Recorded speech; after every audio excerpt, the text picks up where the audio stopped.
people were sort of welded into a receptive organ, where they were bathed in, listening to J.B. Priestley, or they were listening to the news broadcasts with John Snagg and Alvar Liddell reading the news, or Richard Dimbleby crossing the Rhine, and there was very much this putting aside of any questioning.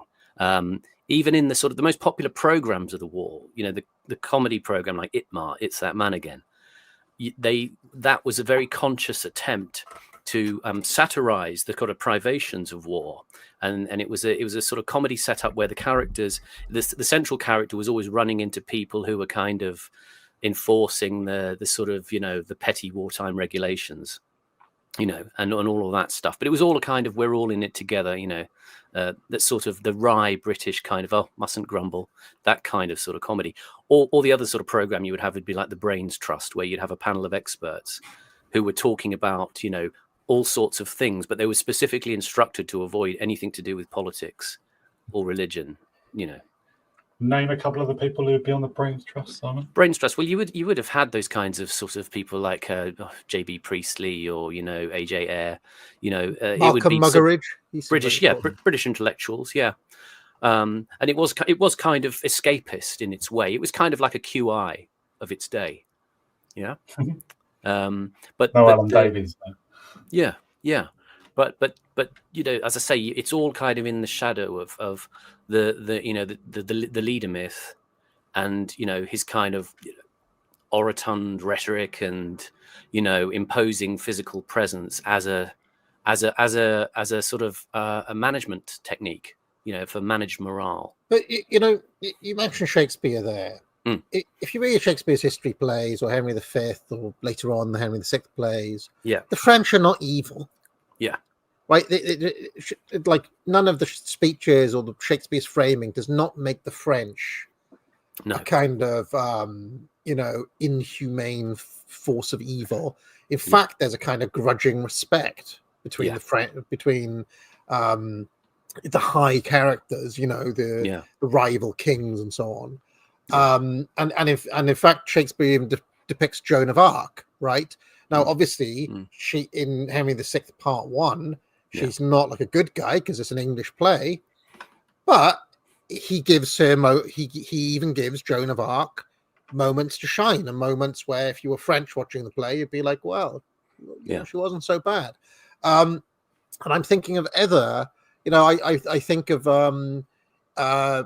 accounts of the 300 against the Persians and so on. They don't write about the Persians as if they were kind of just completely evil or whatever. They talk about the heroism of a small unit against all odds, and it's a tale. And so the framing is always with the defense of home or the heroism of individual people, rather than on the despicable evil of the enemy type thing. Whereas this war in particular, World War II, I feel like the onus is very much on, this is a war against complete evil, almost like you're in Lord of the Rings fighting against Mordor or something. And yet the irony is, in using a play like Henry V during the war, is that Shakespeare is far, far more truthful and provocative and honest. Because, I mean, if you look at Henry V, the way that it's structured around a series of chorus speeches, which kind of give you waypoints throughout the play, a chorus that is addressing you as an audience and saying, look, there's a bit of a gap between what we're showing on the stage and what reality is. And it's constantly, I mean, the chorus says, you want to mind true things by what their mockeries be, so the subversion is there in Shakespeare. In a sense. And there's in the history plays in particular, I don't want to get too much in Shakespearean tangent, but there's an amazing thing that happens in the history plays where the chorus comes in, but spreads lies, like rumor. Exactly. So in Henry IV Part 2, the action starts out based on a lie. Like based on like misinformation, basically. So he even depicts what we're watching, that the first casualty of war is truth. Even there, people don't know where they're coming and going, and there's actually misinformation in the land. And he was kind of onto it, and he was honest about it in a way.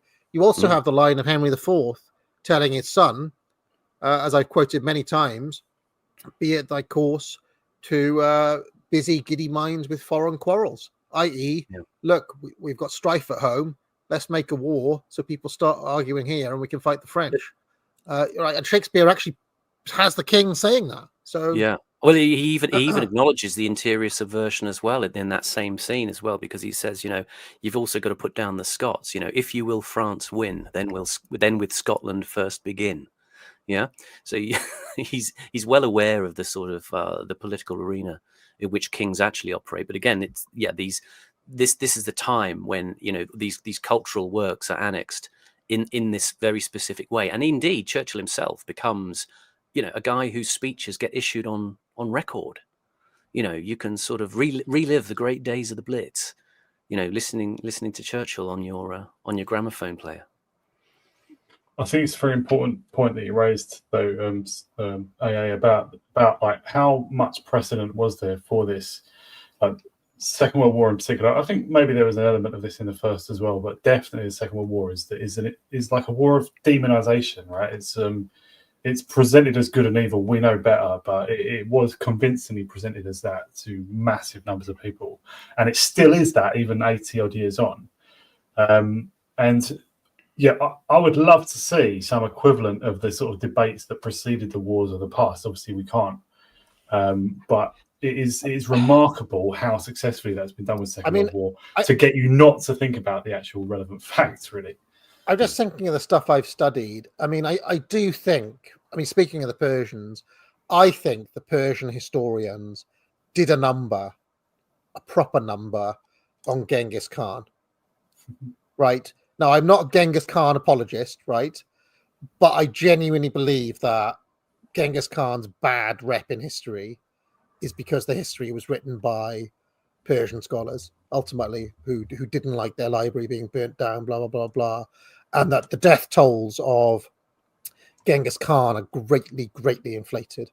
And then repeated by the likes of Steven Pinker years later, trying to prove that the past was more violent than the present, right?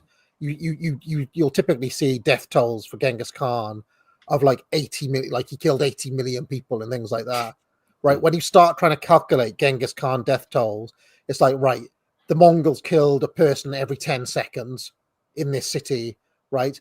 Clearly, there's inflation when it comes to Khan. Okay, I'm not saying he didn't kill people; he did. I'm just saying that you've got to think, like, when it comes to them, who's writing the history and why, and they had an agenda to, not fondly remember the Mongols. Just put it that way; they were conquered. So I'm not saying it's never happened before. I'm just saying that the level of demonization that we see, I don't think is typical. I don't think is typical of the history of war. Very much. I posted a couple of clips last night. Actually, I looked at a talk given by Robert Fisk, the late. He was actually a foreign correspondent, more so than a war correspondent, but he certainly he reported from plenty of wars. He gave a very interesting speech in 2008. There was a couple of clips, and one in particular, he exactly goes over the same point you've been making for a long time, saying he's literally banging the lectern. Why does everything have to be about World War II?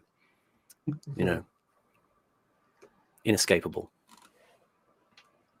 Yeah, truly is the foundational myth. Now, just to go back to Douglas Murray, because this is weirdly our banter thematically leads into what we're talking about today. Yes, it does. Yeah, which is that I honestly think that Douglas Murray made a real error in going on to Joe Rogan to have that debate, right? He's got nothing. Well, I made a video years ago called Dialectic and No Dialogue, right? If you're debating a position where the opposite point of view is basically outside of the mainstream, it is almost always a mistake to debate it. I believe that the right, writ large, made the same mistake on the trans issue, right? Endless streams and debates about whether a woman is really a woman and all this sort of stuff, right? Actually played to the left's frame, because now you're debating something previously wasn't questioned. Okay. Douglas Murray making it the fact that Murray showed up was an auto win for Dave Smith. And I thought that Murray would be smart enough to understand that. If you're having the debate, you're losing, basically. It doesn't matter how the debate went. It doesn't matter who won. The fact you're having it means that you're losing. I've always believed that. I agree with you. Like, but how the world looks to them, maybe they, trying to imagine how the world looks to them. Maybe they just feel like they have to. I mean, that sort of team of people that's him, the people I named at the start, right? The sort of Churchillian maintainers, you could say.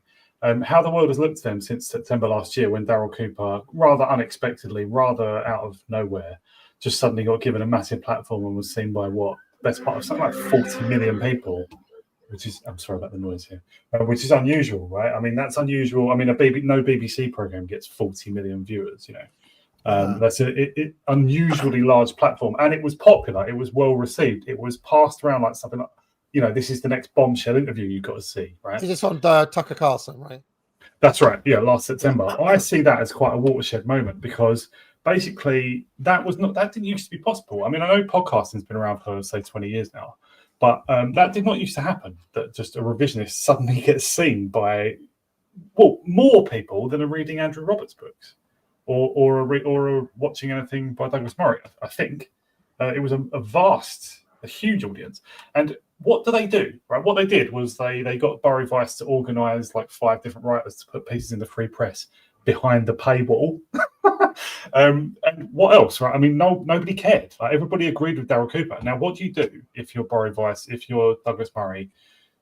Do you just keep acting aloof, or do you try to disparage them? I think basically they're disorganised and in disarray, and probably because what do they say to each other? Like, we're here to keep the lies alive. We're here to keep the gates shut to ordinary people. They don't want to be that frank to each other, so they're in disarray. They don't know what to do, because what they're defending is irrational and their motives are bad, and they're not honest enough to admit it to themselves. Well, who'd have thought that the same people that lost every single culture war issue for the past 80 years would finally lose on this issue? I mean, it's exactly the same, really. Like, all of their losses to the left are the same as this, if you think about it.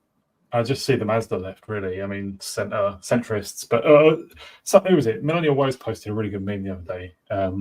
It was just people who use the term, it was a Venn diagram, people who use the term woke right and people who are Zionists. They're all the same people.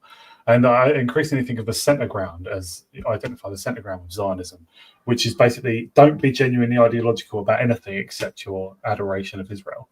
And obviously the wokies, people who think that the wokies are the enemy, they do tend to be not right-wing or properly left-wing. They're centrists. And they are for the status quo, because the status quo supports Israel and Jews, I guess. That is Murray to a T. He doesn't really care about what else is going on. He doesn't really care about what's right or wrong or anything. I just Horace, I have to stop you. Have you even been to Israel? Yeah, been anywhere, haven't seen anything, haven't lived. So no, all my. So why should we accept your opinion if you've never even been? Did he even shake Churchill's hand? How does he know he was a great man? Anyway, let's carry on. I will just add, Oren McIntyre did a very good breakdown of the Rogan Murray discussion the other night. So go and check out his channel and have a look at that. I think he was very, very on the money. Or in the air. The idea that the job of the correspondent was actually to report in detail the truth of the matter wasn't the point of the thing at all. So how inaccurate a picture did the public get of the war about the war? Well, in detail, they got an extremely inaccurate picture. I mean, they really weren't made aware of the fact, for example, that in the army we really lacked equipment to fight a modern war at all.